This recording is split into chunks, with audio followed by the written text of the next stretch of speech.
Wassalamualaikum warahmatullahi wabarakatuh. Halo guys, perkenalkan kami dari kelompok 10 kelas C akan memaparkan mengenai salah satu bahan pakan yaitu onggok. Sebelum itu, izinkan kami untuk memperkenalkan diri. Perkenalkan, nama saya Dava dari kelas TV. Perkenalkan, nama saya Indah Farsya Gunawan dengan Perkenalkan, nama saya Nabi Salam Gumilang dengan Perkenalkan, saya Shirin Maura Yusuf dengan Perkenalkan, nama saya Gaidah Husnul Burani Azhuri dengan NPM.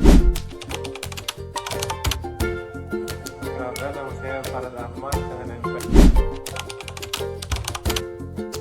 Selamat menonton.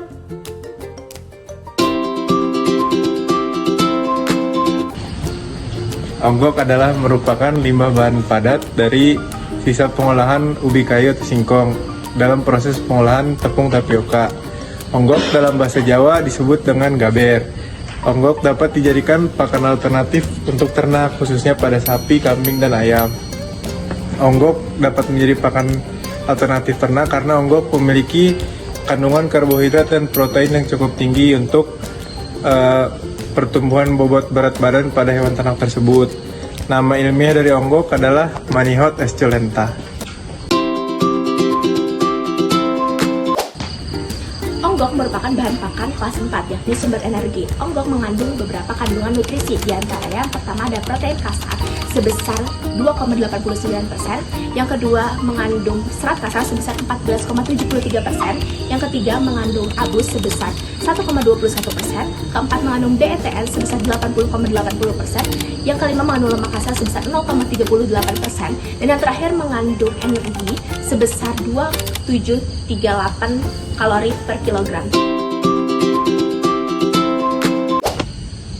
Onggok memiliki kandungan anti nutrisi. Yang pertama asam cyanida atau HCN, yang kedua oksalat, yang ketiga tuh asam fitat, yang keempat tanaman fenolik, yang kelima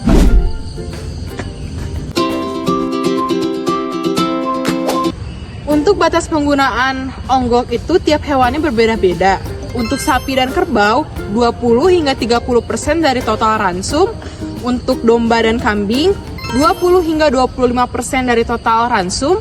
Untuk unggas 5 hingga 10% dari total ransum, dan untuk babi 10 hingga 15% dari total ransum.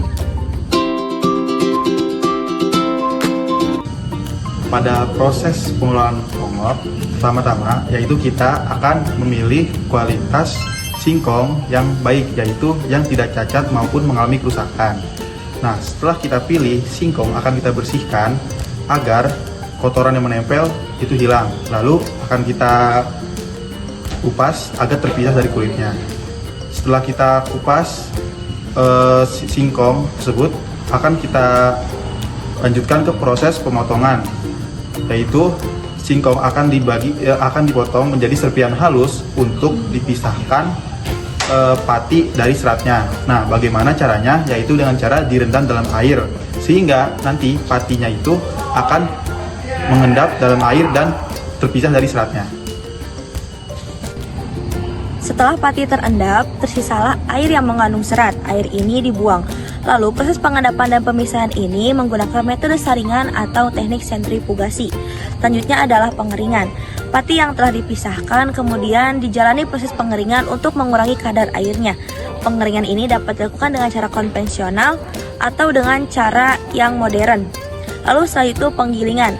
Pati yang telah kering selanjutnya digiling menjadi serbuk halus yang kemudian menjadi tepung tapioka atau onggok singkong, lalu siap digunakan. Untuk harga onggok sendiri yaitu 4.000 per kilogram.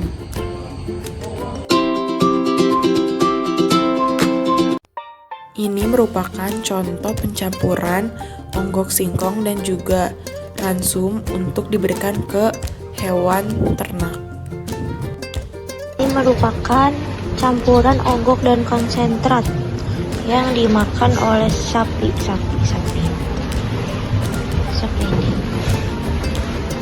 Sekian dari kami. Wassalamualaikum